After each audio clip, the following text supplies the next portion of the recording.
An ale, unrequited, robs me of me sleep. An ale, a cancelled ale, my heart and soul encumbers. The ale, the Marlboro ale, into my mind does creep, and weaves itself into my midnight slumbers.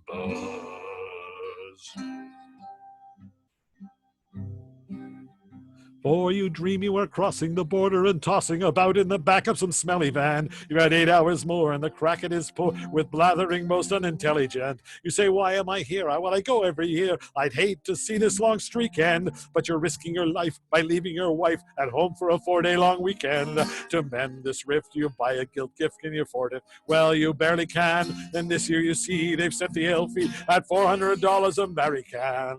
You just cannot avoid lunching at Lloyd's, cholesterol with extra sodium. Your stomach's displeased with the mac and the cheese. For dessert, you have the Imodium. Much to your delight, you think there will be light when you arrive at the college to stand your tent. But your idiot crew think this will not do. We'll stop for a beer at the Mannequin.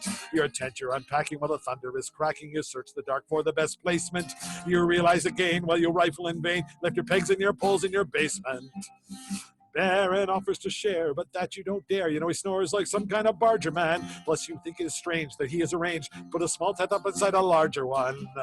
It's time to go up to the hill to the pub. Through the crowd you have to muscle, and through all this din, Diamond Jones burst in with his entourage doing the hustle. It's 2:45, it's raining too hard to see. You're off to your wet bed in Imodium. You feel barely alive when it's 6:45. Some moron is playing a melodeon. You lie there awake with a horrid backache. You think it's far too early and you're nowhere near warm. You wish you had a dorm like some kind of Ted Atherton girly man. Now the barker is bawling and the squire is calling to hurry up because it's time for our show dance. You get out your kit and holler, oh no, to your horror you've brought no pants. You pile into the van, you head for your first stand at a home full of geezers and codgers. You feel so pathetic, you're quite empathetic. You want to borrow one of their walkers. The sun has come out and you're driving about in the van looking for somewhere to park it. You beg for a breeze, it's at 100 degrees on the tarmac of some supermarket. On Elliott Street, the Morris teams meet to watch every show dance is our duties. But you say pshaw, pull a Feathers McGraw to the pub formerly known as Dewey's. You try to sing it, it's an impossible thing because the crowd likes to flap their lip a lot. There's bad beer on tap and you're treated like crap. They claim that Canadians don't tip a lot. You return to the college and to the best of your knowledge, your tent was right there when you left this morning. But all that you'll spot will be an empty beer bottle because your tent was blown away in a thunderstorm. At Kevin's tent trailer, you sit sipping ale or some whiskey that you surely brought. And from this position, you can see the musician fall down the hill crying out, surely not. It's Saturday night and you're feeling like shite. You're cold, but sore, tired, and dirty. So you vow in your head to get early to bed. Instead of 2:45, it's 2:30. Sunday morning, it's best if you have a nice rest, but you know that you're all off your rocker. Instead of sipping some tea or icing your knee, you take part in a mad game of soccer. By 11:30, you must be boarding the bus. The last thing you're feeling is frisky, but during the drive, you feel your spirits revive when you bust out the duty-free whiskey. With a new Brackley in it is exactly on the beat. When you hear quite the wrong tone, and much to your surprise, you cannot believe your eyes, as Cowley is playing his trombone. You stop to go swim with the Rock Creek women, an activity that would be fun to share. You try to undress, but you find it's a mess with your shirt sewn to your underwear. And at Newfane, the story's the same. Every team has some beer craving wishes, so you run to the store to buy 5 cases more and give them out like there were loaves and fishes. You finally rush to get a seat on the bus, the one with the red caps outside of it, but you're crammed in the back with the sticks in your lap. You bought beer, but you've still not imbibed a bit.